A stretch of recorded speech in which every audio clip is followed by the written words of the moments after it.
नाजरीन आदाब, रंगरस की ऑनलाइन सीरीज रंग सफर में आपका इस्तकबाल है। आज दूसरी सीरीज की 7वीं किस्त है। इस एपिसोड में आज हमारे साथ दिल्ली से जनाब डॉक्टर मोहम्मद काजिम। जनाब काजिम, आदाब अर्ज है। आदाब अर्ज है जनाब, आदाब अर्ज है। रंग सफर में आपका खैर मकदम है हुजूर।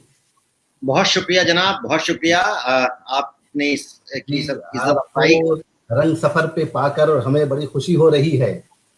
नाजरीन, बताता चलूं कि आप अच्छी तरह से जानते हैं कि रंगरस उर्दू में शाया होने वाला थिएटर मैगजीन है, जिसका मकसद थिएटर की अहमियत और अफादियत को आश्कार करना है।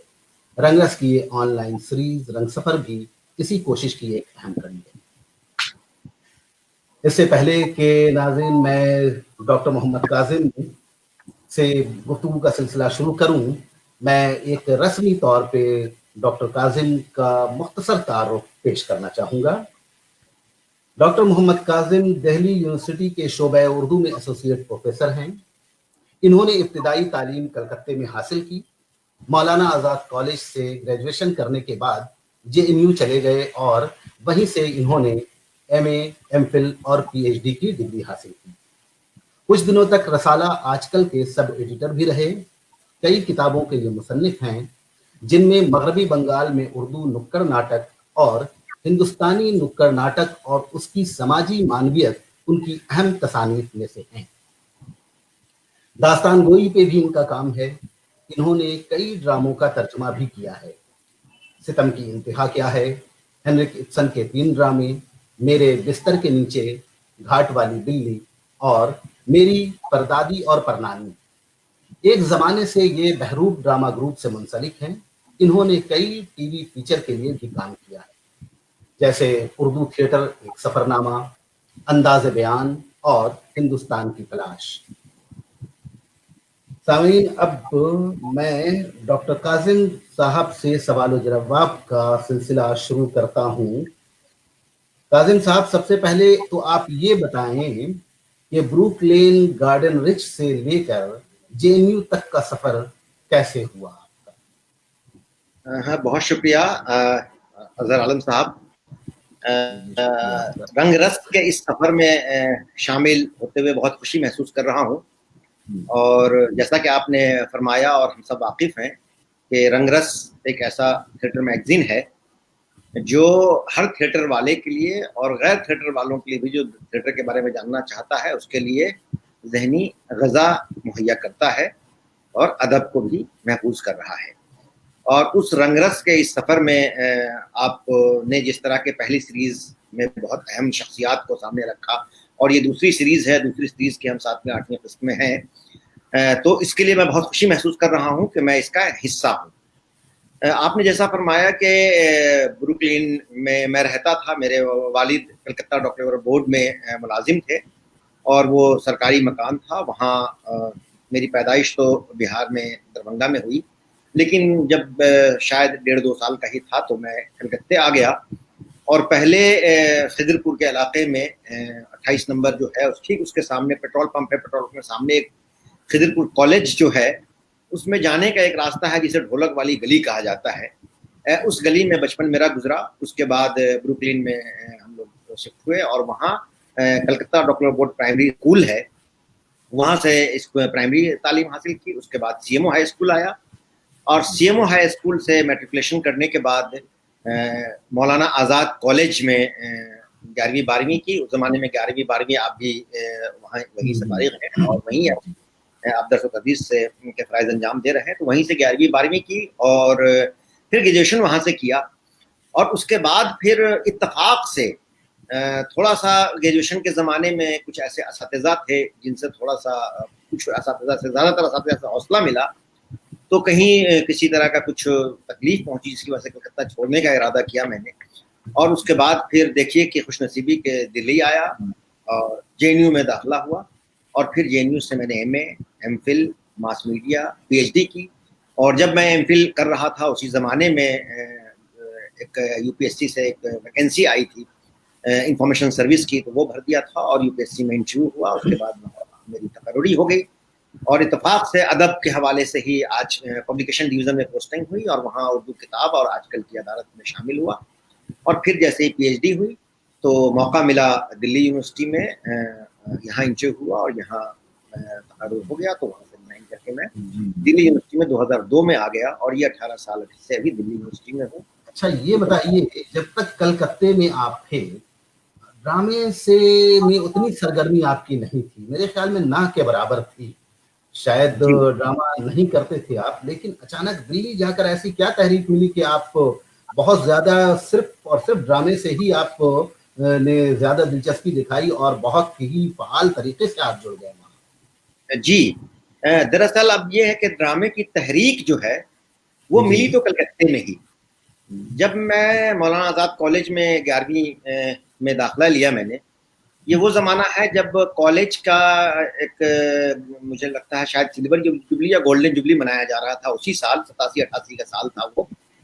और उस ज़माने में कलकत्ते मौलाना आज़ाद कॉलेज में बहुत फाल लोग हुआ करते थे, जो आज भी वहाँ है। और मुझे याद आता है वो कि अतीफ़ अहमद सिद्दीकी हुआ करते थे, तनवीर अफजल हुआ करते थे, फ़हीम अख्तर हुआ करते थे, शमशाद आलम, अली अहमद, नईम अनीस, हैदर अली और अजहर आलम, ये लोग हमारे सीनियर में हुआ करते थे।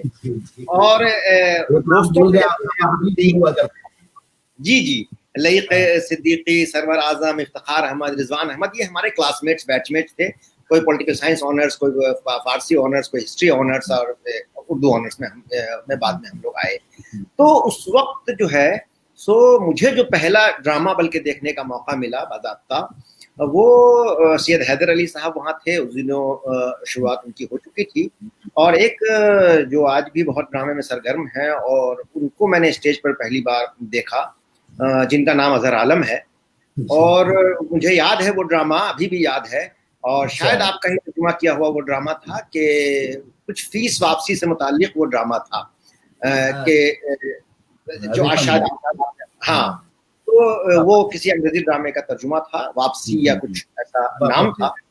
हाँ, तो वो ड्रामा मैंने वहाँ देखा और उसके बाद सैयद हैदर अली ने जो कलकत्ता एक्शन ग्रुप कायम किया और उसमें फिर आप की सरगर्मियाँ, और वो ड्रामे आज भी मुझे याद हैं कि जैसे भारत में महाभारत और नादिया और इस तरह के बहुत से ड्रामे उन्होंने वो किए थे। हाँ, जिसमें एक बहुत सारे सेट का इस्तेमाल अभी भी मुझे याद है कि एक डंडे से, लाठी से एक सेट उन्होंने उसका इस्तेमाल बहुत अच्छे से किया था। वो बहुत, हाँ, वो भी नाम अभी मेरे ध्यान में नहीं आ रहा है।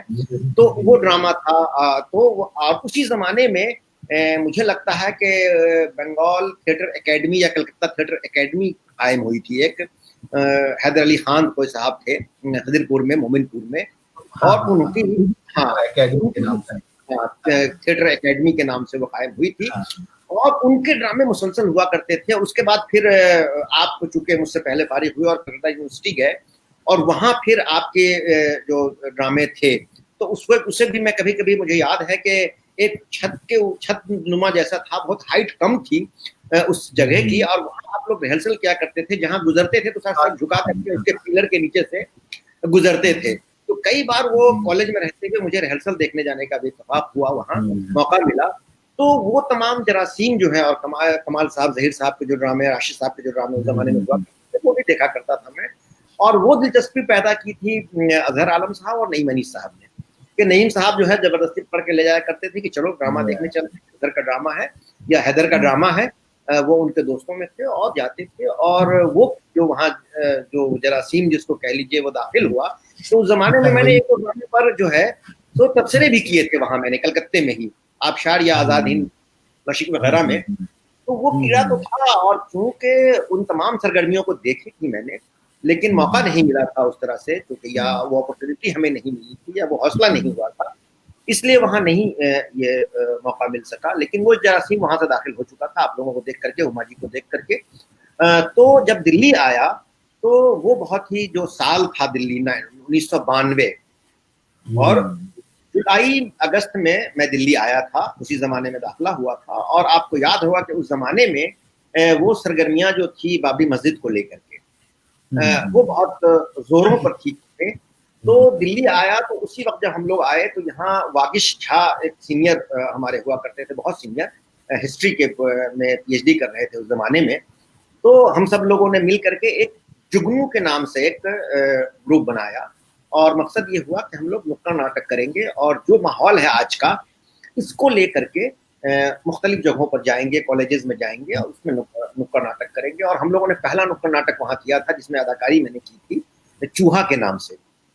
और उसके बाद फिर ये पुल हिल रहा है, ये ड्रामा था, वो पूरा बाबरी मस्जिद वो था। उस जमाने में उससे पहले का हमारे सामने था कि दो गांव है, दो गांव के बीच एक पुल है, उस पुल में एक पीपल की डाल आ गई है और जिसकी वजह से पुल में दरार पड़ गया है।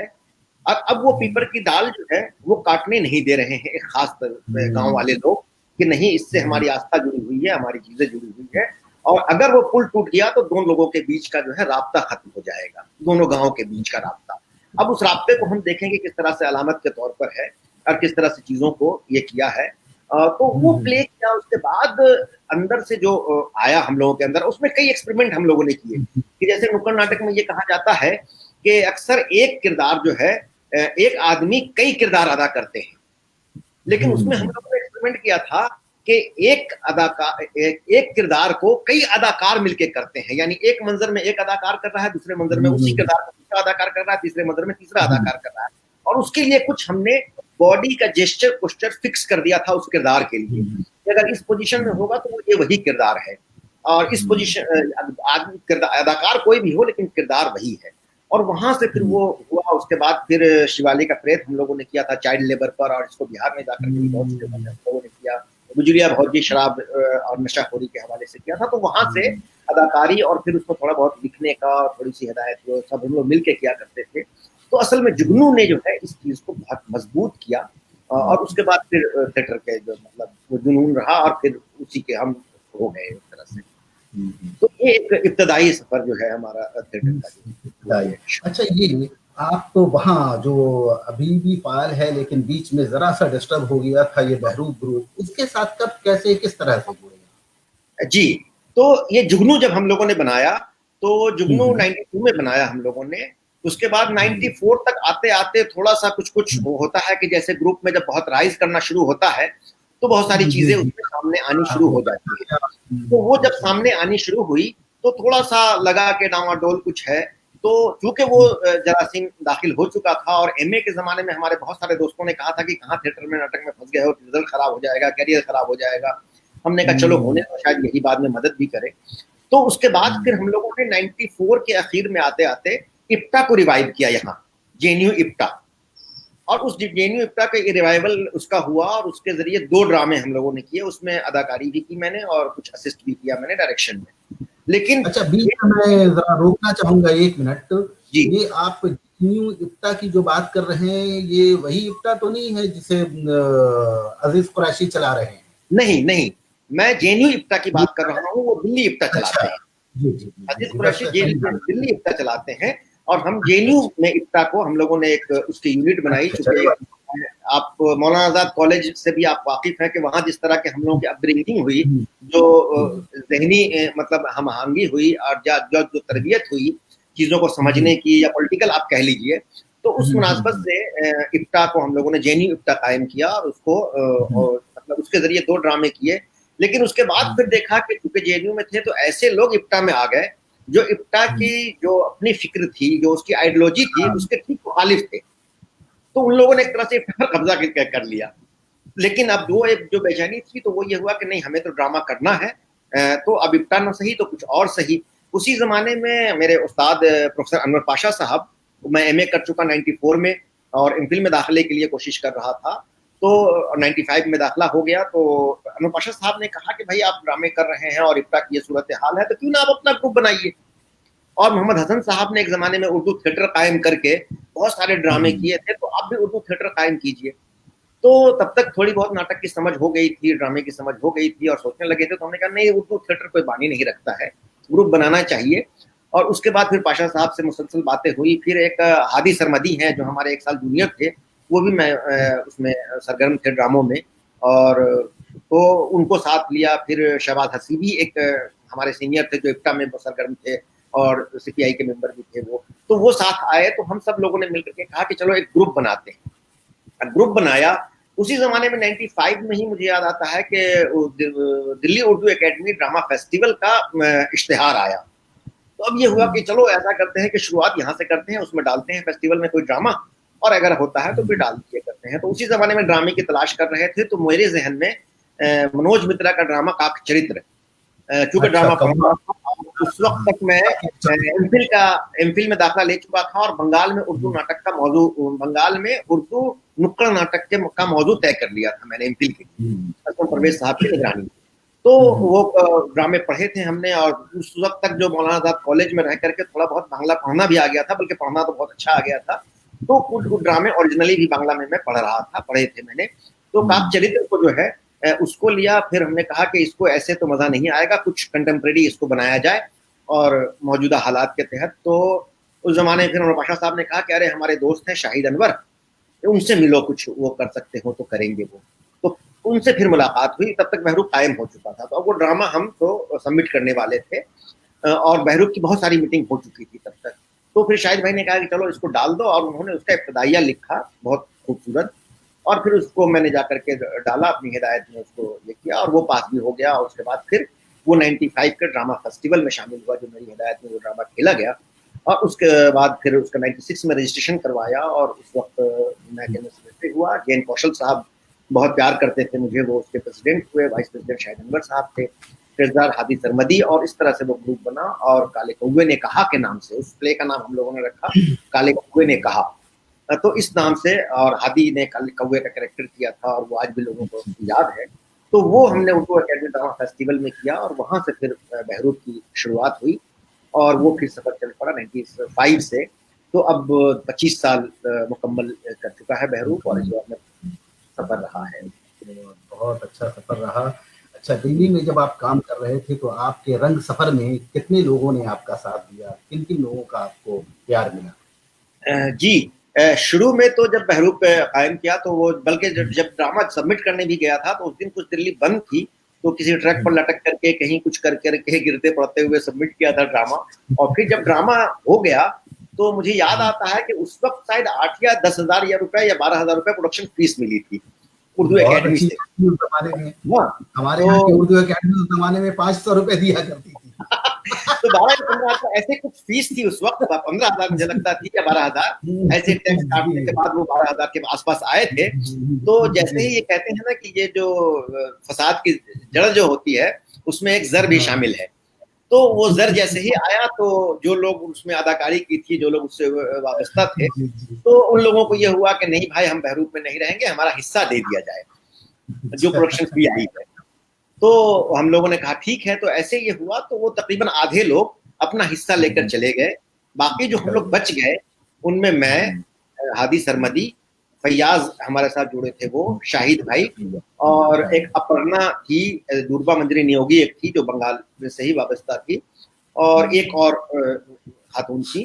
तो हम लोगों ने कहा कि नहीं, ये पैसे बहरूप में रहेंगे और फिर हम इसको चलाएंगे। और उस पैसे फिर अगला प्रोडक्शन हमने कठजोगी किया, मौलियर का जो है वो प्ले तारतूफ। तो तारतूफ को हमने ये अडेप्ट किया और कठजोगी के नाम से किया उस प्ले को। उस वक्त श्री राम सेंटर का बेसमेंट हुआ करता था, और बेसमेंट बहुत मामूली पैसे में हमें मिल जाया करता था। तो कठजोगी फिर मेरे डायरेक्शन में वो वहाँ खेला गया, और हम लोगों ने ये तय किया कि बहरूप की जो है, जो कुछ भी होगा बहरूप में, वो नो प्रॉफिट नो लॉस पे होगा। बहरूप में जो कुछ भी है वो किसी का नहीं है, और आपके पास जो कुछ है वो सब बहरूप का है। ये तय किया गया कि जब बहरूप को जरूरत पड़ेगी, जो लोग मुलाजमत में हैं वो उसको कंट्रीब्यूट करेंगे, जो लोग फेलोशिप होल्डर हैं वो अपनी फेलोशिप से देंगे, लेकिन बहरूप में जो कुछ भी है वो किसी पर्सन का नहीं है। तो उस तरह से हम लोग, और बहरूप कभी टिकट नहीं लगाएगा शो का, और किसी प्राइवेट कंपनी से हम इश्तेहार नहीं लेंगे। सरकारी ग्रांट अगर कोई मिलती है तो ठीक है, अदरवाइज किसी प्राइवेट कंपनी से हम इश्तेहार नहीं लेंगे और कभी टिकट नहीं लगाएंगे। टिकट न लगाने की जो सबसे बड़ी वजह ये थी कि दिल्ली में आप जब कोई प्रोडक्शन करने जाते हैं तो एक प्रोडक्शन के लिए लाइसेंस लेना पड़ता है यहाँ दिल्ली में, और वो 6 जगह से एनओसी लेनी पड़ती है, कि वो पुलिस वाले हैं, फायर ब्रिगेड है, ट्रैफिक है, और इंटरटेनमेंट ऑफिस है। एंटरटेनमेंट ऑफिस में जैसे ही जाते हैं और 10 रुपए का भी अगर टिकट होता है तो फिर आप समझिए कि वहां आप अगर 500 रुपए कमाने वाले हैं तो 5,000 रुपया आपको गंवाना होगा उसके पहले।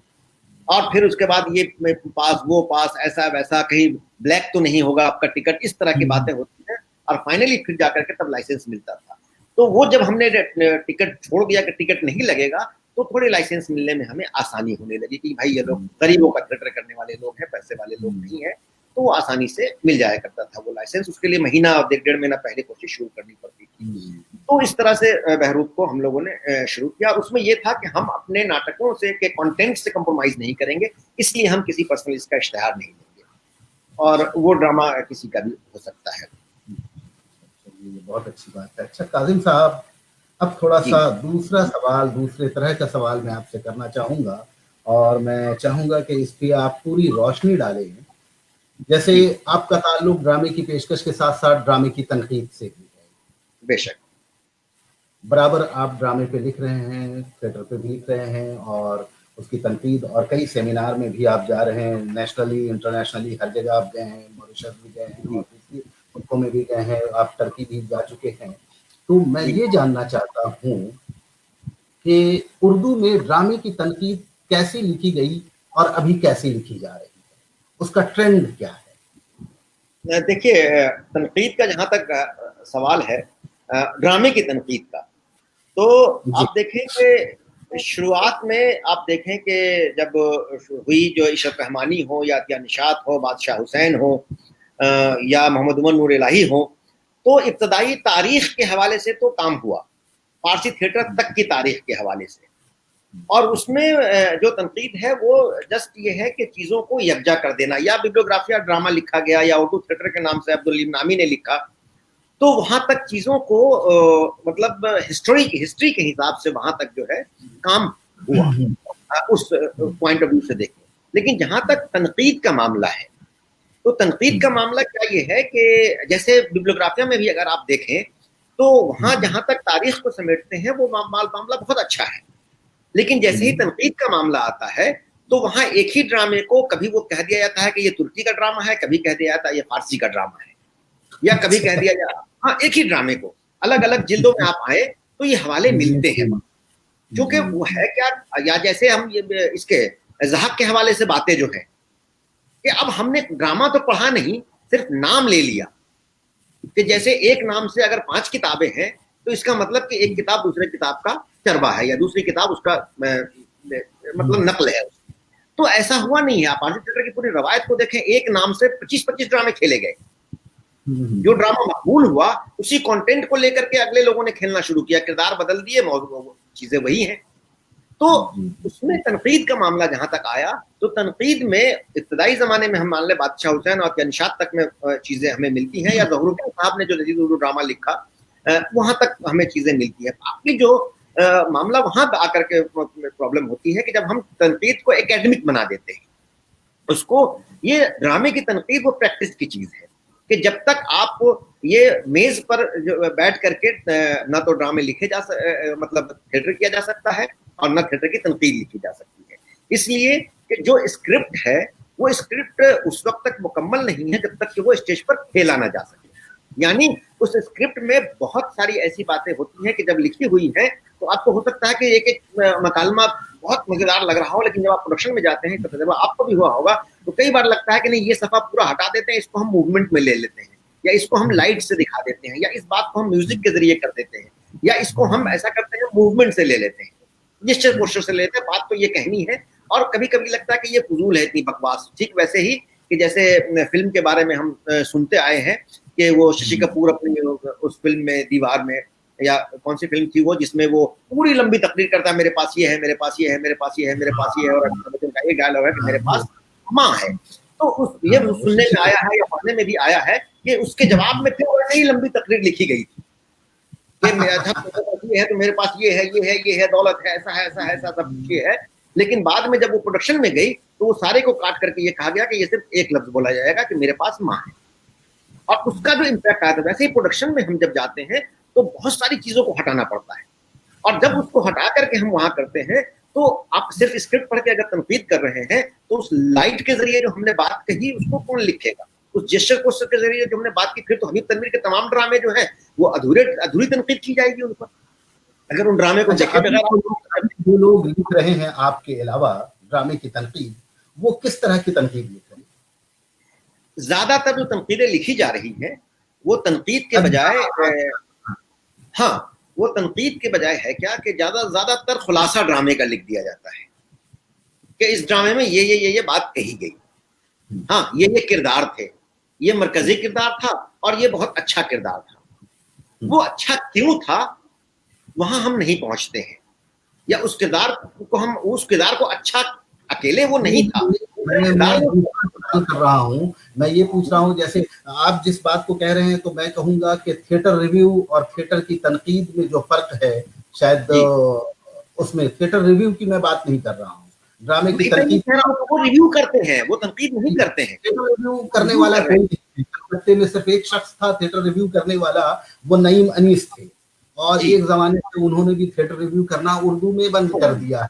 बाकी जो भी अखबार के जो रिपोर्टर आते हैं वो रिव्यू करके चले जाते हैं, और थिएटर रिव्यू मैं समझता हूँ दिल्ली में एक आप हैं जो आपने किया है, और बकिया बॉम्बे और वहां भी कर रहे हैं। आपको बताऊं कि मेरी दिल्ली में थिएटर वालों ने पहचाना, लिख रहे हैं ये कि दिल्ली में मुझे थिएटर वालों ने रोका या पहचाना, या शाहिद भाई से जो मेरी पहली मुलाकात है वो थिएटर रिव्यू के जरिए है। उर्दू ड्रामा फेस्टिवल हो रहा था 93 का, उर्दू अकेडमी का, और उसमें शमूइल अहमद की कहानी सिंघारदान पर शाहिद अनवर ने ड्रामा लिखा था, और वो ड्रामा उस फेस्टिवल में शामिल था जिसे खैरुद्दीन ने डायरेक्ट किया था। और वो ड्रामा जब पेश हुआ तो उस फेस्टिवल का जब मैंने रिव्यू किया तो उसमें उस ड्रामे को बुरी तरह से मैंने उसमें जितनी खामियां थी सब चीजें सामने हमने रख दी, उन चीजों को।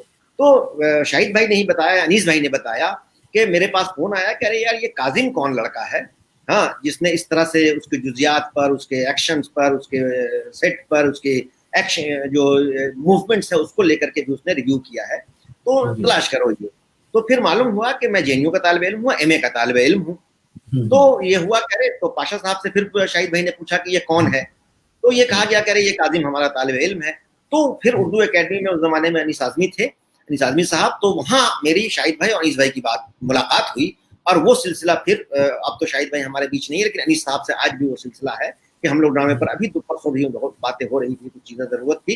तो थिएटर रिव्यू अगर आप ईमानदारी से करते हैं तो उसके जरिए मेरी पहचान उसी से बनी फिर चीजों में, और वहां से फिर हमारी इनसे शाहिद भाई से जो बातें हुई, कंटेंट को कैसे देखना चाहिए, बाकी चीजों, कंटेंट पर शाहिद भाई की तो जबरदस्त नजर थी और उन्होंने पढ़ा लिखा। ये तो मैं समझ रहा हूँ, आप थिएटर रिव्यू की बात कर रहे हैं, मैं पूछ रहा हूँ कि उर्दू ड्रामे की जो तनकीद जो लोग लिख रहे हैं अभी फेथफुली कौन है, कौन ऐसे लिखने वाले हैं? मैंने अभी हालिया एक किताबें मैंने देखी है, एक दो प्रोफेसरों की भी किताबें देखी हैं जो मुझे पसंद नहीं आई।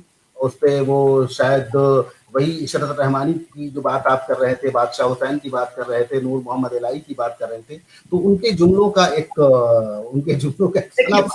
ना कि अब जो तनकीद, ड्रामे की तनकीद जो लिखी जा रही है वो तनकीद पढ़ के तनकीद लिखी जा रही है, ड्रामा देख करके नहीं लिखी जा रही।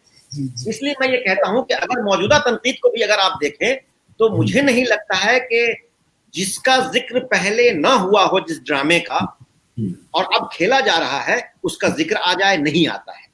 इसकी वजह यही है कि आप किताब पढ़ करके किताब लिख रहे हैं, तनकीद पढ़ करके तनकीद लिख रहे हैं, नए ड्रामे क्या लिखे जा रहे हैं, जिसकी वजह से हमें ये शिकायत भी होती है कि उर्दू में ड्रामा नहीं है, नहीं खेला जा रहा है।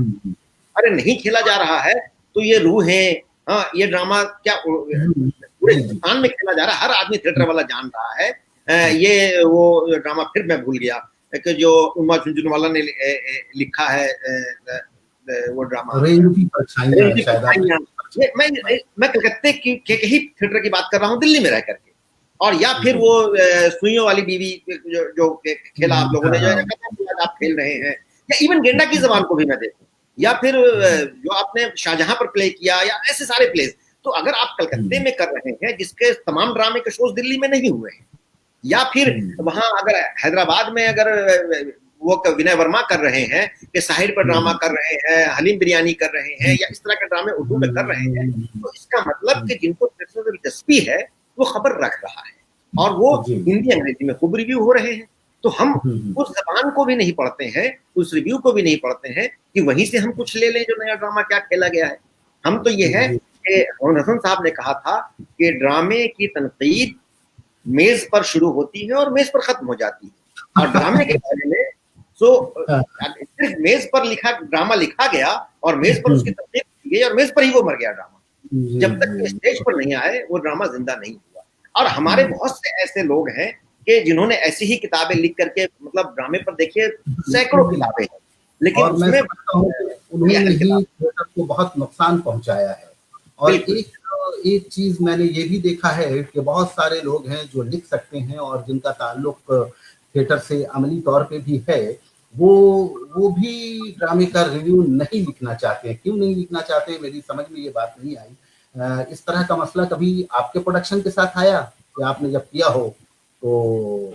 जो देखिए मेरे प्रोडक्शन के साथ ये है कि हम लोग हमेशा कंटेम्प्रेरी करते रहे कि जैसे आप देखें कि 2004-5 में 4 में भोपाल गैस ट्रेजेडी जो हुई थी, उसके कोर्ट का फैसला आया था कि उसको मुआवजा दिया जाए। उसी जमाने में राहुल वर्मा का एक प्ले था जो लिखा था उन्होंने भोपाल पर। तो हम लोगों को ये लगा कि ये अभी कंटेम्प्रेरी है और उसको लेकर के हम लोगों ने जैसे वो प्ले किया कि यहाँ से शहर को देखो, कि अब उस जमाने में जब उसकी जरूरत थी 1984-85 में, जब वो लोग जिन लोग अफेक्टेड थे उनको असल मदद की जरूरत थी, उनको इलाज की जरूरत थी, उनको पैसे की जरूरत थी, उस वक्त तो उनको कुछ नहीं दिया गया। लेकिन आज हम उनके पोतों को दे रहे हैं, उनके बेटे जो ज़ईफ हो गए उनको मुआवजा दे रहे हैं। इस मुआवजे का क्या मतलब है? तो इसको लेकर के हम लोगों ने ये देखा था कि हम दिल्ली में बैठ करके भोपाल को देखें, यहाँ से शहर को देखो। फिर उसको उस प्ले को किया था, हबीब साहब का ट्रांसलेशन था वो, और हबीब साहब ने भी उसको किया था जहरीली हवा के नाम से, लेकिन हम लोगों ने उसको यहाँ से शहर को देखो के नाम से किया था। और उसके बहुत सारे शोज हुए। तो लेकिन इसका एक रिव्यू उर्दू में नहीं आया। हिंदी में बहुत रिव्यू आया, मैं यही कहना चाह रहा हूँ कि हमारे उर्दू के जब प्लेज होते हैं, प्रोडक्शंस होते हैं, उर्दू के वो लोग जो लिख सकते हैं, अच्छा लिख सकते हैं और उनका ताल्लुक थिएटर के साथ बरसों रहा है, उन्होंने कभी भी रिव्यू लिखने की जहमत गवारा नहीं की। ये बहुत बड़ी बात है। जबकि हमारे आपके हर प्रोडक्शंस को मैं देखता हूँ कि अंग्रेजी पेपर कवर कर रहा है, हिंदी पेपर कवर, अंग्रेजी में चार्ली जैसे यहाँ थे हमारे हर प्ले का रिव्यू लिखा करते थे, बहुत बड़े रिव्यू थे, हिंदू में लिखा करते थे वो। हिंदू में हमारे हर प्ले का रिव्यू आता था। सत्येंद्र तनेजा, जयदेव तनेजा, हाँ, दीवान सिंह बजेली, हाँ, ये सब लोग, शिवकेश, हाँ, ये सब लोग उस पर हमारे हर प्ले पर रिव्यू लिखा। उसी तरह जब 9/11 हुआ तो 9/11 के बाद आपको फिर याद होगा कि बादल सरकार का एक ड्रामा था 30वीं शताब्दी, उसको हम लोगों ने 8/6 के नाम से किया था। 8/6 9/11 जैसे है वो 6 अगस्त का वाकया है वो।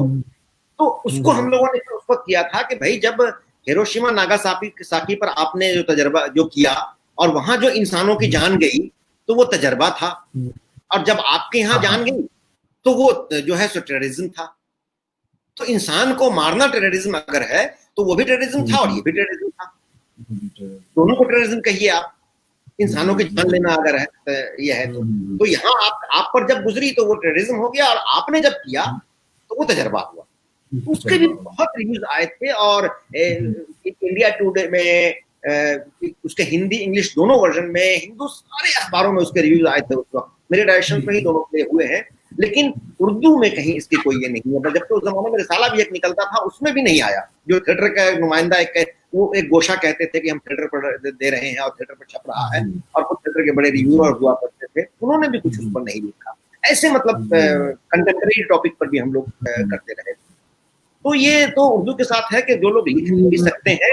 तो दूसरी चीज उसके साथ देखते, जो थिएटर रिव्यू इसलिए भी नहीं आता है उर्दू में कि आप अगर लिखना भी चाहें तो आपको हर हफ्ते उर्दू अखबार जगह दे दे, ये जरूरी नहीं है। ये अखबार वालों को भी ऐसी बात नहीं। दिल्ली में तो मैं गया, दिल्ली में जब कौमी आवाज निकलता था तो हर हफ्ते मैं लिखता था, और अनीस साहब ने भी बहुत दिनों तक लिखा उसमें। तो उनका ये था कि आधा पेज आपका है हर संडे का, आप आधे पेज का लिखिए तस्वीर के साथ। तो वो हम लोग लिखते थे। लेकिन उसके बाद जैसे ही वो बंद हुआ तो दूसरे अखबार में हम लोग गए। इनकलाब में मैं गया, कहा कि नहीं, इसके लिए हमारे पास जगह नहीं, मुफ्त में लिखना, कोई आप मत दीजिए। अंग्रेजी हिंदी के कॉलम रिव्यूअर को तो अच्छे खासे पैसे मिलते हैं, लेकिन आप मुफ्त में भी लिखना चाहते हैं तो हमें तो दिल्ली में कोई स्पेस नहीं मिला।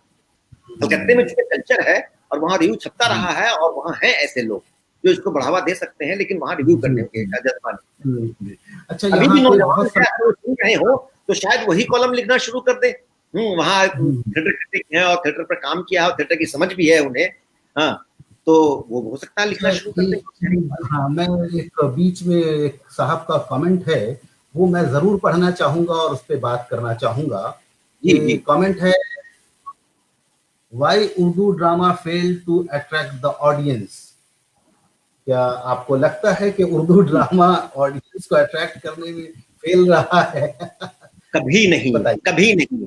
ये जो तखसीस हमने की है ना उर्दू की, तो असल में हम लोगों ने उर्दू ड्रामा उसी को मान लिया है जो उर्दू रस्मुल खत में शाये हो जाए। तो उन ड्रामों को हमने उर्दू ड्रामा माना ही नहीं है जो उर्दू रस्मुल खत में शाये नहीं हुए हैं। अब आप कहिए कि छोटे सैयद बड़े सैयद उर्दू का ड्रामा नहीं है, आप कहिए कैद हयात उर्दू का ड्रामा नहीं है, आप कहिए तुगलक उर्दू का ड्रामा नहीं है। एनएसडी के तो 80 तक जिसने लाहौर नहीं देखा, जिस लाहौर नहीं देखा वो जन्मिया नहीं उर्दू का ड्रामा नहीं है, जहरीली हवा उर्दू का ड्रामा नहीं है, एक औरत पेशिया थी उर्दू का ड्रामा नहीं है, आगरा बाजार उर्दू का ड्रामा नहीं है। फिर ये कह रहा हूं कि आपका रूह उर्दू का ड्रामा नहीं है। या हम लोगों ने जो ड्रामे किए हैं, या दूसरे लोग जो एनएसडी जो हर साल अपना सीन वर्क करती है, या जो विनय वर्मा कर रहे हैं, या जो मुंबई में नादरा कर रही है 1857 एक सफरनामा, या टैगोर पर एक जमाने में खूब ड्रामे किए गए, गालिब पर पूरे ड्रामे के लिए उर्दू का ड्रामा नहीं है। या आज भी जो ड्रामा हो रहा है, हम ड्रामे की जबान का तयीन रस्म खत से नहीं कर सकते हैं। ड्रामे की जबान का तयीन उसका प्लॉट और उसका किरदार करता है कि किस पर हम ड्रामा लिख रहे हैं, उसके प्लॉट और किरदार की मुनासबत से उसकी जबान होती है। और आज जिसको हम हिंदी ड्रामा कह रहे हैं, उनमें से 80% ड्रामे जो है वो उर्दू के ड्रामे हैं। और ये मेरा रहा है कि अब एक बार तो नेशनल स्कूल ड्रामा ने अपने फेस्टिवल में एक ऐलान किया, ड्रामा शुरू होने वाला था, और वहां वो उन्होंने कहा कि लीजिए प्रस्तुत है अमानत सिंह लखनवी का ड्रामा इंदर सभा। और वहां इत्तेफाक हबीब साहब एक कोने में खड़े हो गए, एक कोने में अनीस साहब खड़े हो गए, और बीच में मैं बैठा हुआ था, तो मैं खड़ा हो गया। कहा कि जब तक इसकी इस्लाह नहीं करेंगे उस वक्त तक ड्रामा शुरू नहीं होगा। हबीब साहब यहाँ खड़े हो जाएं, वहां फिर किसकी हिम्मत। तो कहा क्या इस्लाह करनी है, क्या गलत कह दिया। कहा ये अमानत सिंह लखनवी जो है ना, अमानत हसन लखनवी है, अमानत हसन लखनवी है। तो अब ये जब सूरत हाल है, या जब आपको हिंदी का ड्रामा करना होता है तो हिंदी का कर देते हैं, और जब उर्दू का ड्रामा आता है तब उसका नाम हिंदुस्तानी कर देते हैं। तो भाई अगर हिंदी ड्रामा हिंदी है तो उर्दू ड्रामा उर्दू रहेगा, हिंदुस्तानी कौन सी है। या उर्दू हिंदी हटा दी है, सबको हिंदुस्तानी कहिए। और आम किरदारों की जबान, आम जबान जो थिएटर की जबान है, वो उर्दू से करीब तर है। उसको हम उर्दू हिंदी के खाने में न बांट करके अगर हिंदुस्तानी हम तो बेहतर है, बेहतर है, क्योंकि किरदार की जबान है वो। और आपकी तहरीरी शक्ल में है, यानी आपने देवनागरी लिपि में लिखा है तो वो लिखा हुआ हिंदी है, और आपने उर्दू स्क्रिप्ट यानी फारसी रस्म खत में लिखा है तो वो लिखा हुआ उर्दू ड्रामा है। लेकिन इसीलिए हबीब साहब के 3 ड्रामे के अलावा बाकी ड्रामे उर्दू में अवेलेबल नहीं है। इसलिए कि जब बहुत जबरदस्ती एजुकेशनल से हम लोगों ने 2 नाटक के नाम से उनके 2 ड्रामे छपवाए, और वो पब्लिशर का ये कहना कि वैसे का वैसे ही डंप पड़ा हुआ है, तो अगले ड्रामे छापने की हिम्मत ही किसी ने नहीं की। तो वो तमाम ड्रामे उनकी जो है वो हिंदी में मौजूद है, यानी देवनागरी रस्म खत में। या हमने जो दास्तान पर जो मेरी किताब है राजकमल ने छापी है, आप उसको पढ़िए, वही उर्दू है, सिर्फ रस्म खत ही देवनागरी है। तो खत जबान नहीं हो सकती है। और ये जिन्होंने भी कहा कि उर्दू ड्रामे मकबूल नहीं हो रहे हैं, उर्दू ड्रामे ज्यादा मकबूल है। ये सारे लोग जो है उर्दू में ड्रामे कर रहे हैं। आप पूरा जो एक जमाना था अलकाजी से लेकर के मोहन महर्षि, ये देवेंद्र राम गोपाल बजाज, ये तमाम लोग कौशल साहब ने तकरीबन 70-75 ड्रामे तर्जुमा किए, सब उर्दू में। वो हिंदी रस्म खत नहीं जानते थे, कौशल साहब जानते ही नहीं थे। मैं उनसे बहुत करीब रहा हूँ, हिंदू रस्म खत नहीं जानते थे। वो हिंदी में भी अगर कुछ लिखना होता था तो उर्दू में रस्म खत में लिखते थे और कहते थे काजिम जरा सा इसको कर देना। बहुत करीब थे वो। हाँ, जरा देखो, वो जब रिप्रेजेंटेटिव चीफ थे तो उस जमाने में बहुत उनके साथ बैठता था मैं। तो ये सूरत हाल है। ये अपने योगराज के जो ड्रामे हैं वो योगराज टंडन हिंदू रस्म खत जानते ही नहीं थे। तो ऐसे लोग हैं, या रैना साहब उर्दू रस्म खत ज्यादा बेहतर मतलब अच्छे से समझते हैं। तो ये चीजें जो है, तो ये अपने आप में उर्दू ड्रामा मतलब उर्दू रस्म खत में वैसे ही कि जिसमें मतलब तकरीबन 150 किरदार हो और उसको स्टेज पर संभाल ना सके और ड्रामा शाये हो जाए और कह लीजिए कि उर्दू ड्रामा मकबूल ना हुआ, ऐसा उसको पहले तो ड्रामा होने दीजिए, फिर उसको मकबूल होने का ये फैसला। अच्छा, अब ये बताइए जरा, जैसे आप तो तकरीबन हिंदुस्तान के हर शहर में घूम रहे हैं, हर जगह जा रहे हैं, कई जगह का काम भी आपने जाकर देखा है। मेरी समझ में जिसे हम उर्दू का एक पॉकेट एरिया जिसे कहते हैं हम, दिल्ली, बॉम्बे, शोलापुर और शोलापुर के जो नवाही इलाके हैं वो मालेगांव और भिवंडी, हाँ, और कलकत्ता और रानीगंज का जो इलाका है, ये 3-4 जगह को मैं उर्दू थिएटर का असल मरकज मानता हूँ। दिल्ली में, बॉम्बे में, कलकत्ते में और वहाँ बकिया कई जगह, जम्मू में मुश्ताक साहब कर रहे हैं और बहुत अच्छा कर रहे हैं। बल्कि मैं ये कहूँगा कि दिल्ली से जाने के बाद अगर जम्मू में उर्दू थिएटर होना शुरू हुआ है तो वो शायद मुश्ताक साहब और बलवंत ठाकुर करते थे पहले। हाँ, बलवंत ठाकुर करते थे, लेकिन उन्होंने एकदम अलग तरीके से। हाँ, लेकिन मैं ये जानना चाह रहा हूँ कि इन 3 जगहों में थिएटर का क्या मिजाज है, क्या फर्क नजर आता है इन तीनों चारों जगह? देखिए, एक चीज ये है कि तीनों शहरों, कलकत्ता, दिल्ली और अगर महाराष्ट्र या मुंबई हम मान लें, ये 3 मरकज हम देख रहे हैं, तीनों का मिजाज अलग है। अगर कल्चर को प्रॉपर फोकस किया जाता है तो वो कलकत्ता है, कि जहां बिजनेस सेकेंडरी आता है, पहले कल्चर आता है, जिसको हम इसलिए कल्चरल राजधानी भी कहा गया है बंगाल, कलकत्ते को हिंदुस्तान का।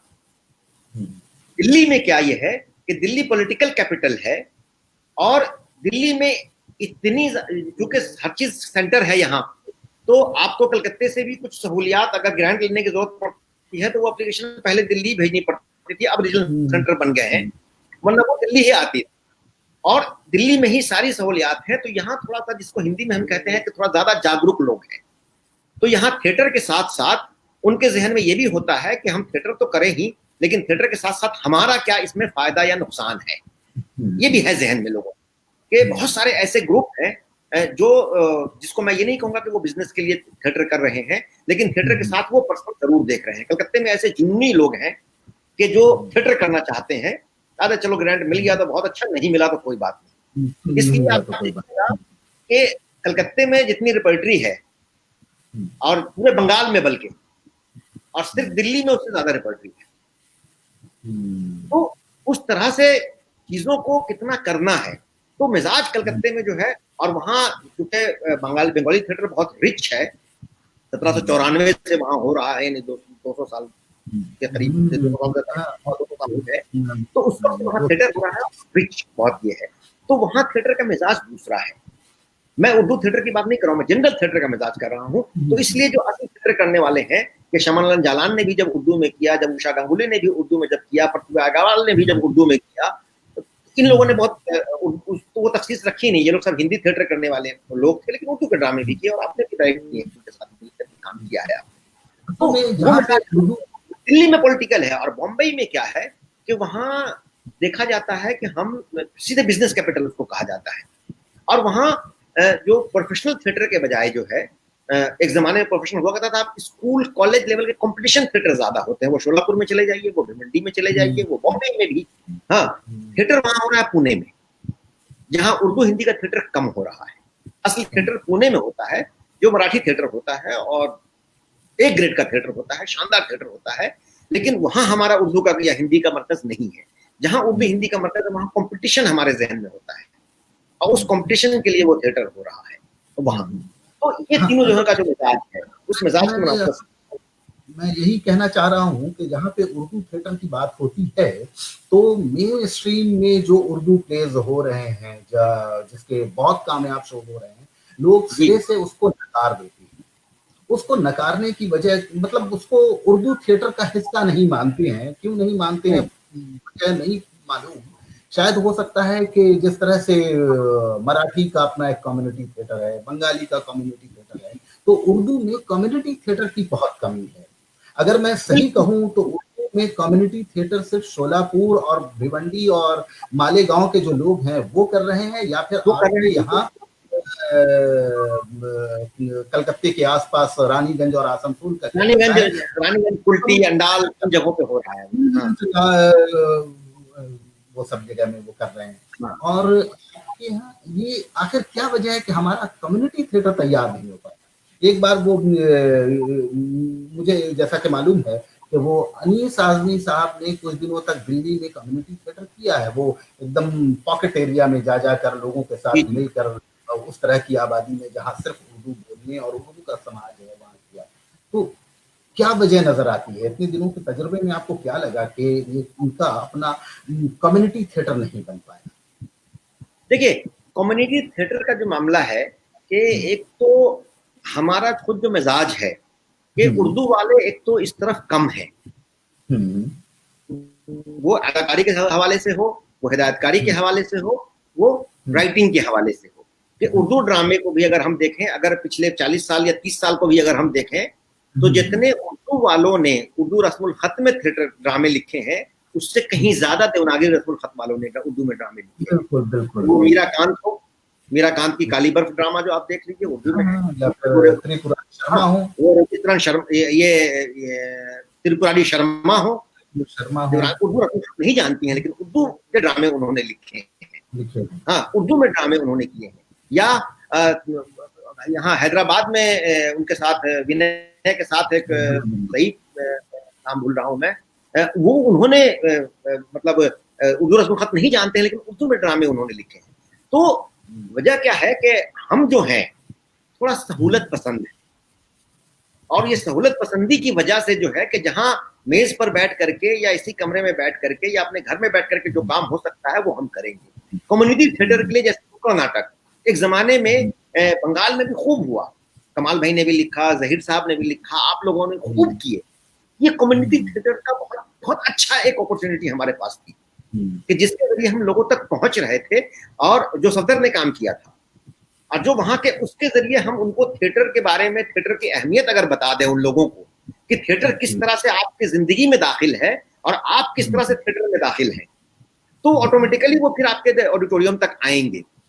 लेकिन हमने उस काम को भी जो है तो एक खास मुद्दत तक किया, उस पर तो छोड़ दिया। इसलिए देखें कि बांग्ला में जिस तरह से उनका थिएटर के बहुत सारे, जैसे बादल सरकार ने शुरू किया था थग थिएटर, या उसके बाद वो उनका जो नुक्कड़ था, फिर उसके बाद वो आंगन मंच, इस तरह से जो शुरू किया, तो वो जब जहां जिस चीज को जरूरत देखी उसको वहां किया, तो वो एक्सपेरिमेंट भी करते रहे।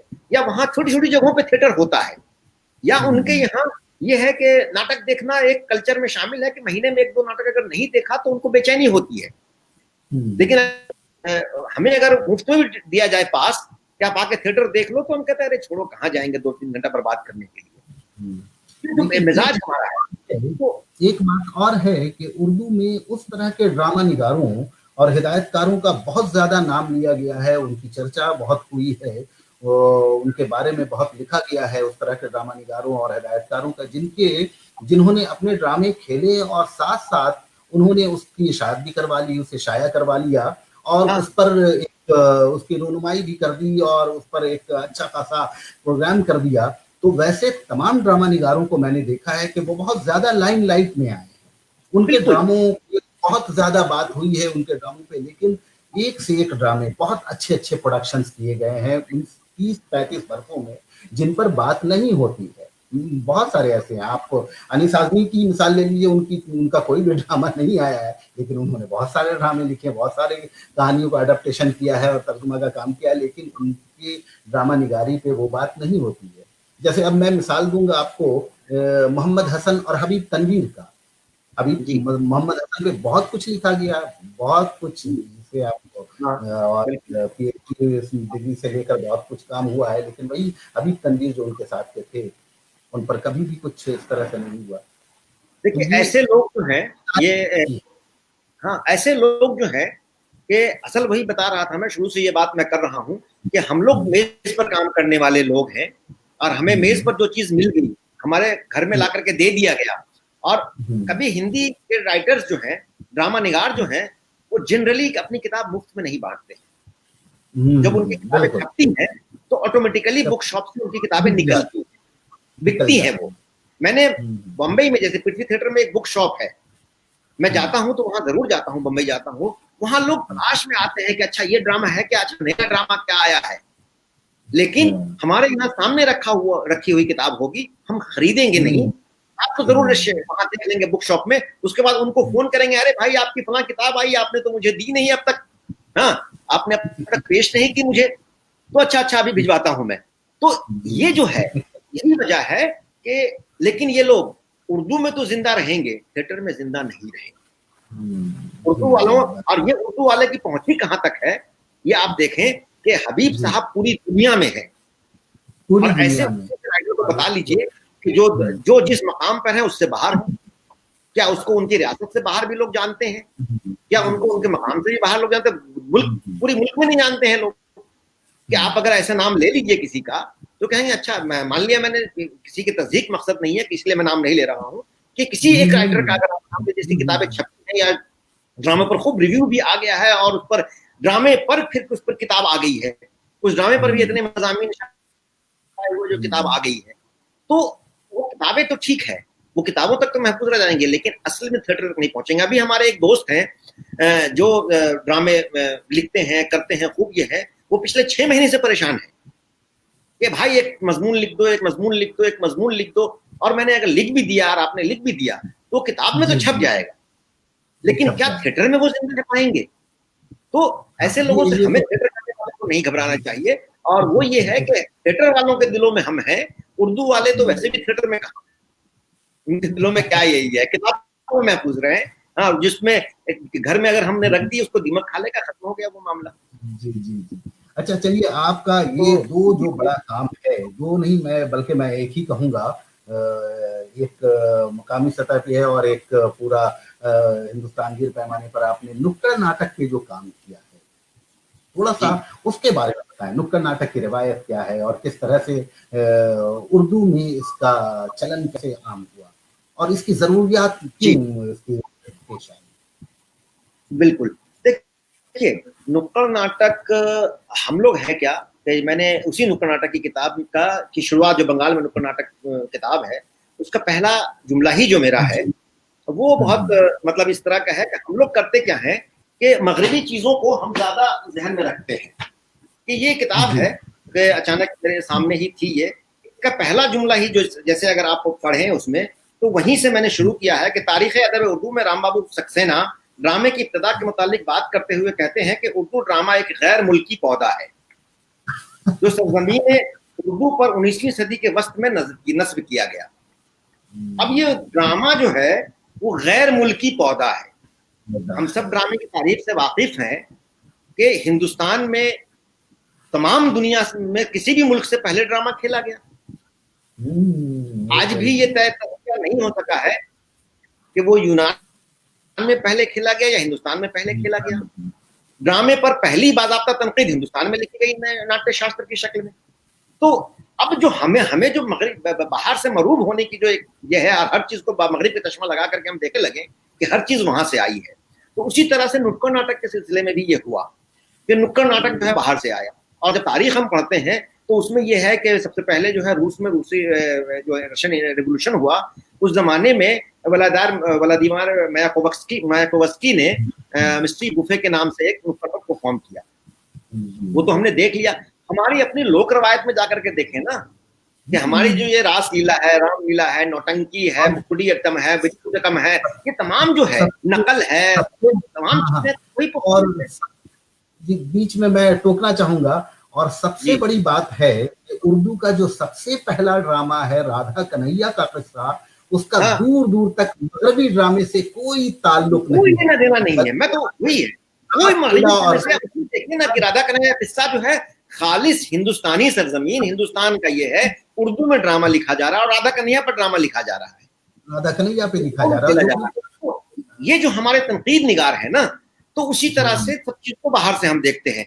मैं तो ये कहता हूं कि ब्रेख्टियन थ्योरी जो है, पूरी थ्योरी ऑफ एलिनिएशन, जिसको हमने कह दिया ब्रेख्ट की थ्योरी है, तो हिंदुस्तान की थ्योरी है और ब्रेख्ट से बहुत पहले की थ्योरी है। हमारे लोक नाटकों में क्या होता था, मूछे रख करके किरदार कर रहे हैं औरत का, और बिल्कुल वहां बिल्कुल। पर करते करते आपने हुक्का पिया, हुक्का पी करके धुआं छोड़ते हुए आप ये कर रहे हैं।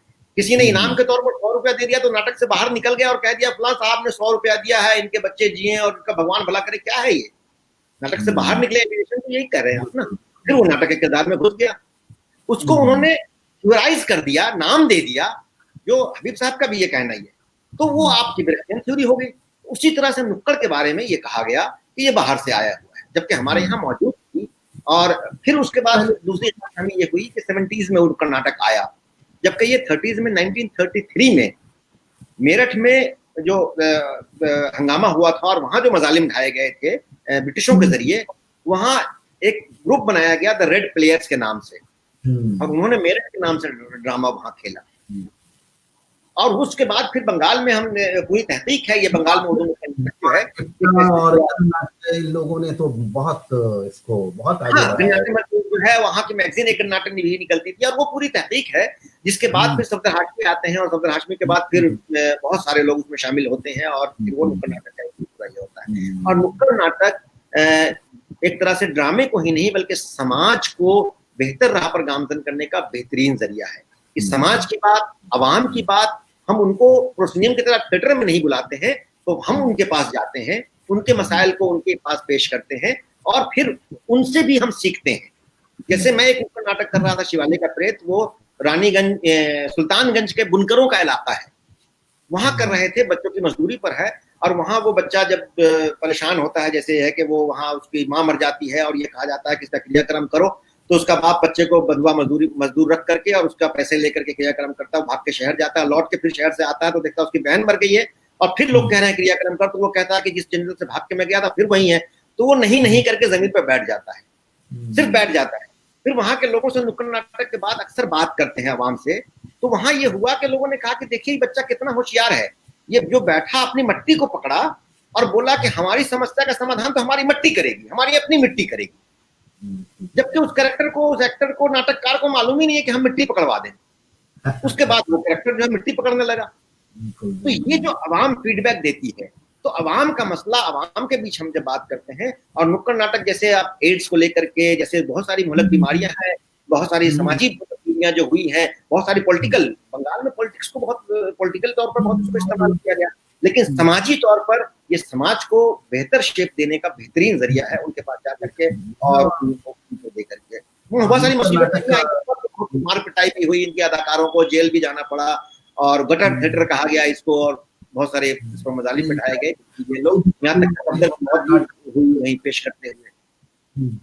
नुक्कड़ नाटक के बारे में जो भी कह लिया जाए, जितनी भी आप खामी निकाल लें, लेकिन उसकी सबसे बड़ी खूबी ये है कि वो जिस जगह, जिस पॉइंट पे, जिस इलाके में किया जाता है, वहां के मसाइल की बात करता है, को लेकर किया जाता है, और कंटिन्यूस उसमें वो शामिल होते हैं। वहां के जो नाजरीन है वो भी अदाकार के तौर पर शामिल हो जाते हैं मसले के साथ। क्या बताइए, ये बात सही है कि नहीं है? नहीं, सही नहीं है तो आ जाइए साथ में, अब बात कीजिए फिर कैसे सही नहीं है।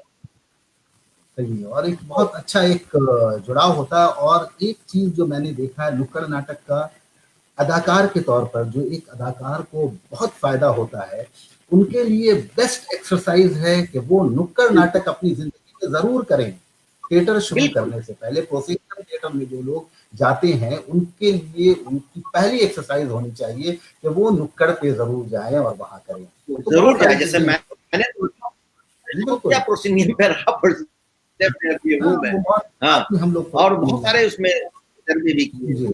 अच्छा, अब जरा मैं अलग सवाल करना चाहूंगा। आपने मॉरिशस में जाकर ड्रामे का वर्कशॉप करवाया था, काम किया था। ये बड़ी हैरत की बात है कि मॉरिशस जैसी जगह में, जहां बिल्कुल पॉकेट के कुछ लोग या बहुत सारे लोग होंगे, मैं नहीं जानता, लेकिन फिर भी वहां टूटी फूटी उर्दू से ही, उर्दू में वहां नाटक हो रहा है। बड़ी बात है।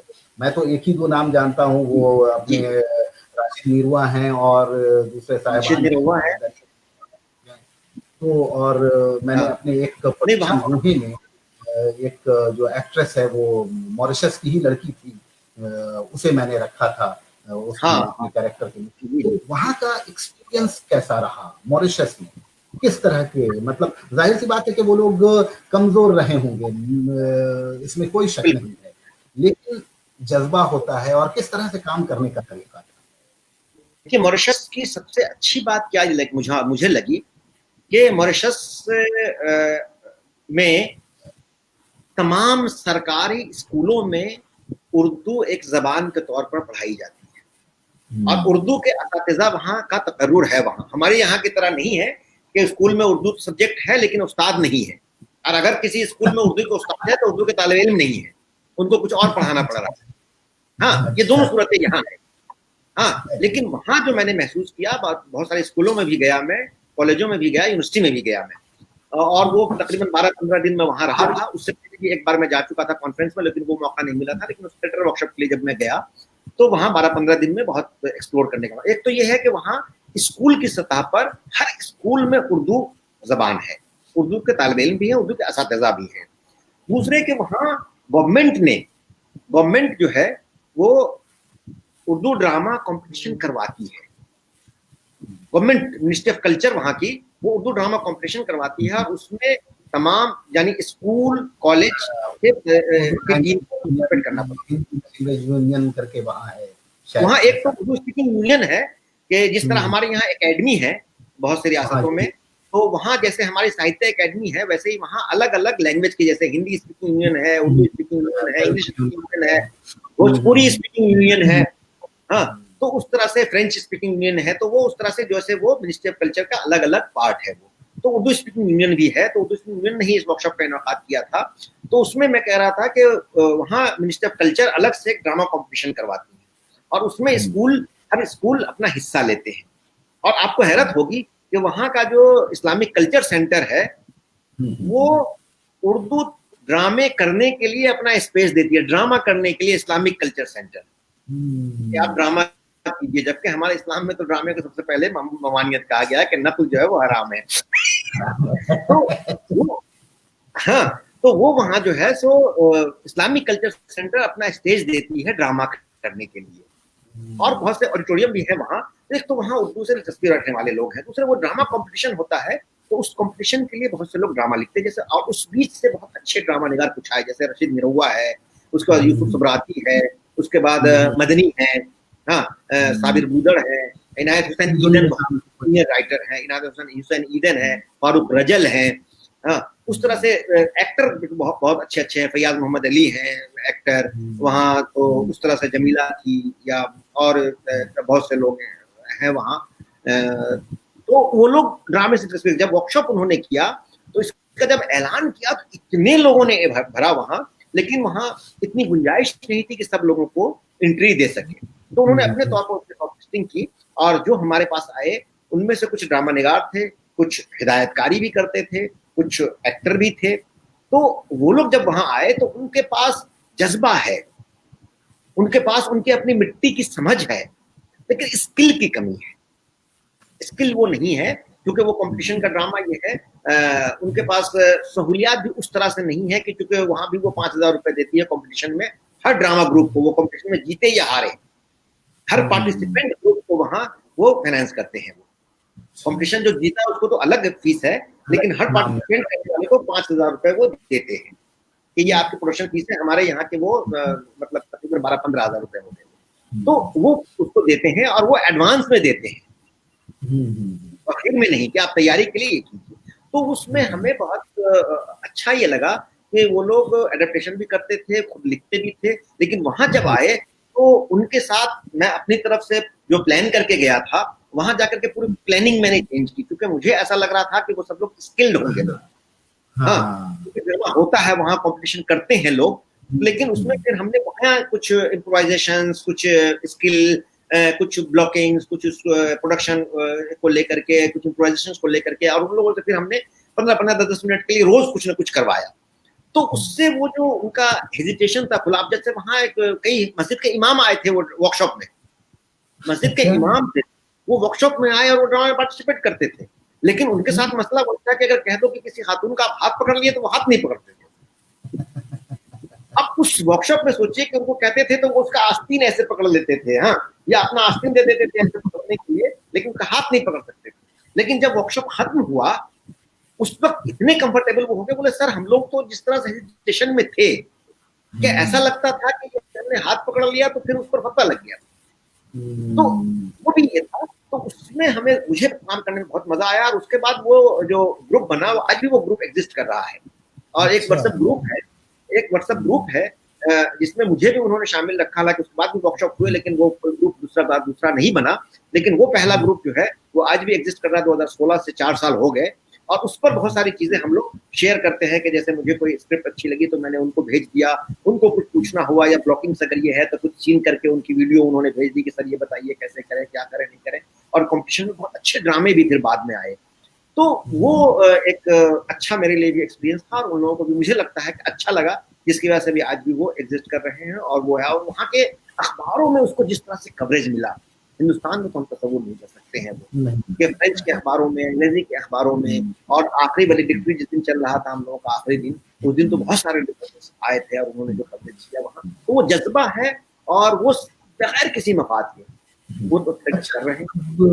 ये मैं जरा इस पे आपकी राय जानना चाहूंगा कि हम लोग जिस तरह से अफसाना निगार हैं, शायर हैं, नॉवेल निगार हैं या नाक़िद हैं, उनका ताल्लुक पाकिस्तान के राइटरों के साथ, अफसाना निगारों के साथ, शायरों के साथ और उनके साथ एक बहुत अच्छा तालमेल है और बहुत खुलकर एक दूसरे की बात करते हैं, एक दूसरे के काम का जिक्र करते हैं। लेकिन पाकिस्तान में किस तरह का थिएटर हो रहा है उस पर कोई बातचीत नहीं है। जैसे पाकिस्तान में एक national academy of performing arts है जो एनएसडी के लेवल का है, वहाँ का इदारा है, गवर्नमेंट का इदारा है, जहाँ रेगुलर थिएटर हो रहे हैं। वहाँ शीमा किरमानी वहाँ काम कर रही है, गौहर थी जब तक वो की, और उसके बाद उनके जो शौहर हैं वो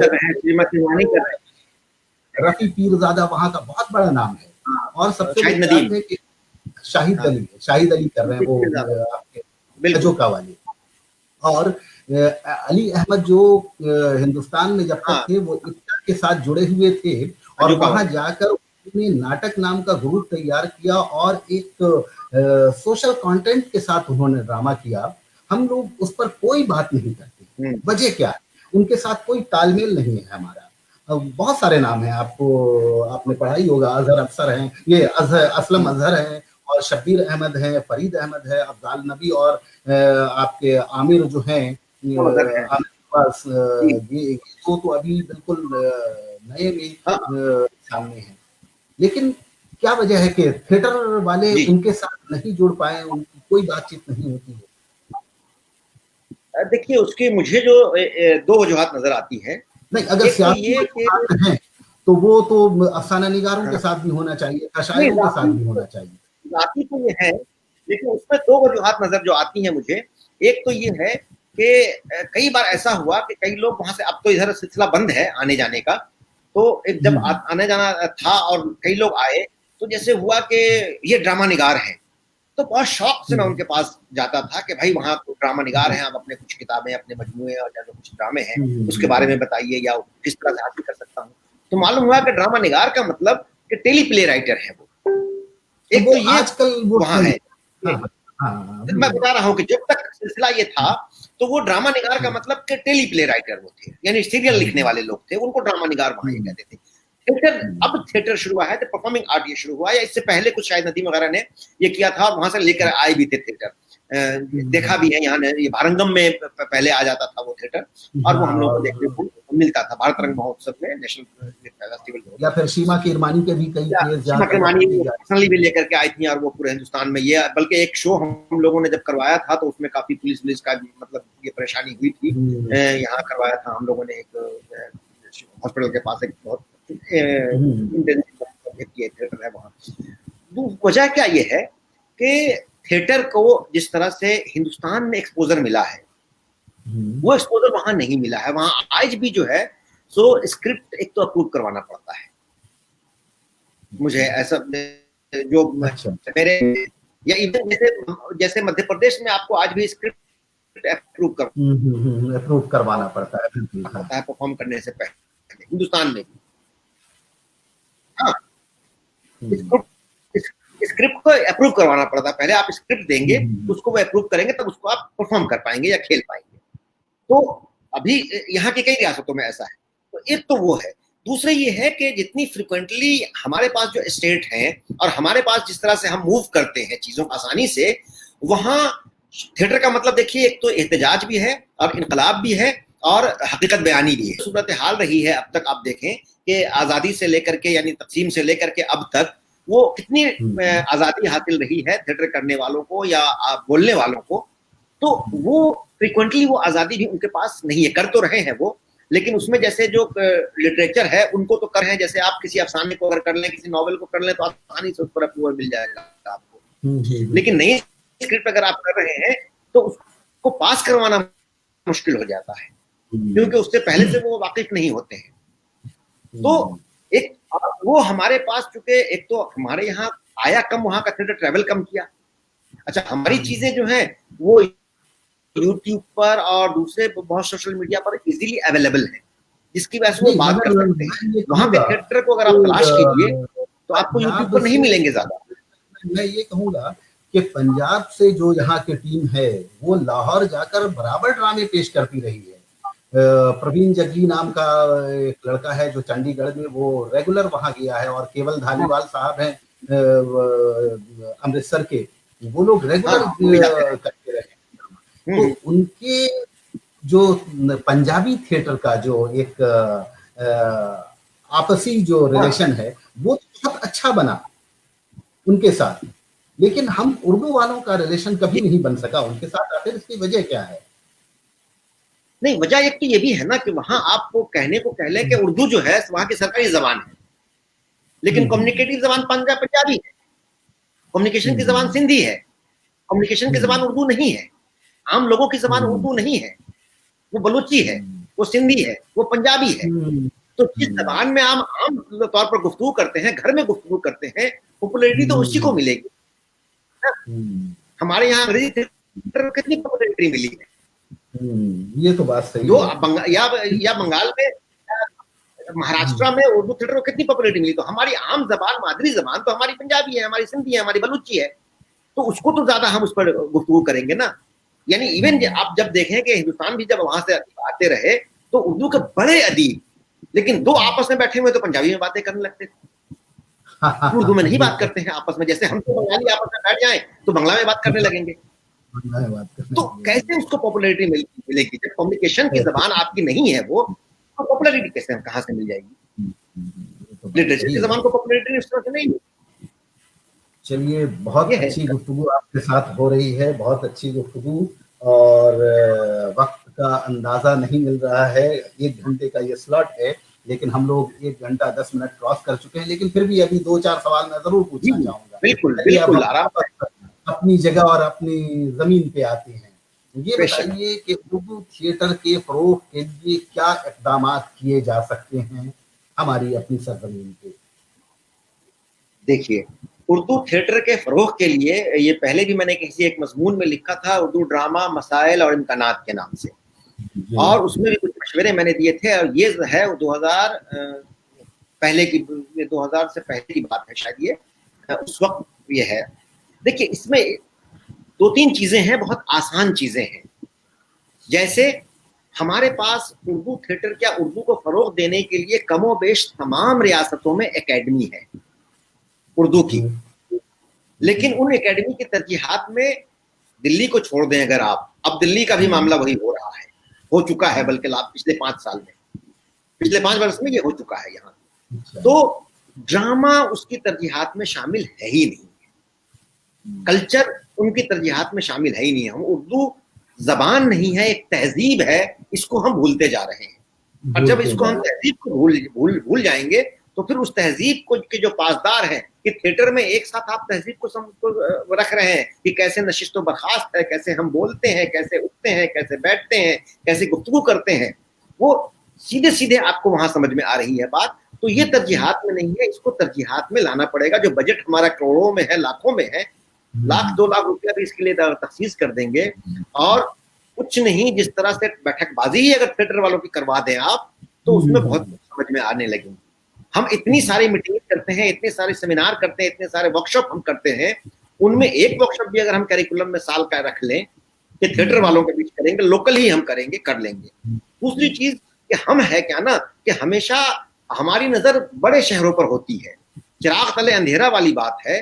कि हर एकेडमी को ये लगता है कि नेशनल का मतलब ये होगा कि जो बाहर से आएगी वही नेशनल होगी। अरे इंटरनेशनल थिएटर आपके यहाँ हो रहा है। अब दिल्ली में नेशनल करने के लिए हमें हैदराबाद से बुलाने की जरूरत थोड़ी पड़ेगी, कलकत्ते में नेशनल करने के लिए जरूरी थोड़ी है कि नेशनल कैपिटल से ये आए लोग। तो जो हमारे पास टैलेंट है उस टैलेंट को हमें सामने लाना होगा। अगर आपको लगता है कि कोई सीनियर ऐसा आदमी है जो थिएटर की तरबियत दे सकता है, हमें ऐसा लगता है कि इसका थिएटर दिखाने से हम थिएटर की तरबियत कर सकते हैं, तो उस थिएटर को बिठाइए, उन थिएटर वालों को बिठाइए बच्चों के साथ। और स्कूल में जो असातिज़ा हैं या स्कूल में वर्कशॉप आप कीजिए। आप साल का 3-3 महीने पर एक करवा लीजिए। साल में 4 स्कूल का इंतखाब अगर करेंगे तो मुझे ऐसा लगता है कि 5-6 साल में जितने उर्दू के स्कूल है वहां आपका वर्कशॉप हो जाएगा और वहां से आपके अदाकार, हिदायतकार सब निकल करके आ जाएंगे। जो अदाकार की हम बात कर रहे हैं कि नहीं है हमारे पास, अगर वो बीज बो देंगे। आपको याद होगा कि मौलाना आजाद कॉलेज में जब आप पास आउट हो रहे थे, हम लोग भी पास आउट होने के आखिर में, आपके आखिरी ईयर या पास आउट हो चुके थे, तो कोएड हो गया था कॉलेज। और कोएड हुआ था तो उस थिएटर में कुछ लड़कियां ऐसी आई थी जो थिएटर में पार्टिसिपेट करती थी वो, जिससे घर में ना बताए लेकिन वो पार्टिसिपेट करती थी और स्टेज पर भी आती थी। तो ये तरबियत का सिलसिला अगर शुरू हो जाए कि मौलाना कॉलेज में उस वक्त आज क्यों नहीं है थिएटर, क्योंकि हमने उस जुनून की हद को उसको नहीं किया। तो एक तो एकेडमीज अपने यहाँ के लोगों को अहमियत देना शुरू करें, उसके लिए कुछ बजट मखसूस कर दे। दूसरे जो हमारा उर्दू का हलका है वो थिएटर वालों की हौसला अफजाई के लिए ही सही, कम से कम उसको टिकट नहीं खरीद सकते हो तो थिएटर देखने ही चले जाए। हाँ, तो हो सकता है। और हम इतना पान बीड़ी ये वो सब खा पी करके चाय पर तबाह करते हैं। 10 रुपए भी अगर हम उसको टिकट या 50 रुपया भी टिकट के लिए अगर हम दे देंगे तो उससे थिएटर आगे बढ़ेगा। और जो लोग भी थिएटर कर रहे हैं उनकी हौसला अफजाई होनी चाहिए। अगर सिर्फ इतना हमने कर लिया 2-3 चीजें कि उसके लिए एक अपने यहाँ कुछ ऑर्गेनाइज कर दिया, उनको किस तरह से हम नहीं दे सकते हैं ग्रांट, तो कहाँ से हम ग्रांट दिला सकते हैं। बहुत सारे ऑफिसर्स हैं उर्दू हिंदी वाले, बहुत सारे ब्यूरोक्रेट हैं, बिल्कुल तरह सा अगर ये कर लें। और वो अदीब है, ऐसा नहीं कि सिर्फ ब्यूरोक्रेट है, वो अदीब भी है। तो वो अगर थोड़ी सी कोशिश कर लें तो अपनी अपनी रास्तों में अगर थिएटर को फरोग दे देंगे तो वो पूरी हिंदुस्तान में ही नहीं पूरी दुनिया में थिएटर का फरोग होगा, थिएटर आगे बढ़ेगा। अच्छा, अब आखिरी एक सवाल ये बताइए कि आपकी नज़र में उर्दू का अभी नुमाइंदा ड्रामा निगार कौन है, जिसे हम कहें कि बड़ा मुश्किल सवाल है उर्दू का नुमाइंदा ड्रामा निगार। हाँ, जवाब ना देना चाहे तो भी वेलकम है। तो ड्रामा निगार नुमाइंदा जो जिनके ड्रामे खेले जा रहे हो, हाँ, नुमाइंदा ड्रामा निगार जो किताबी ड्रामा निगार नहीं है।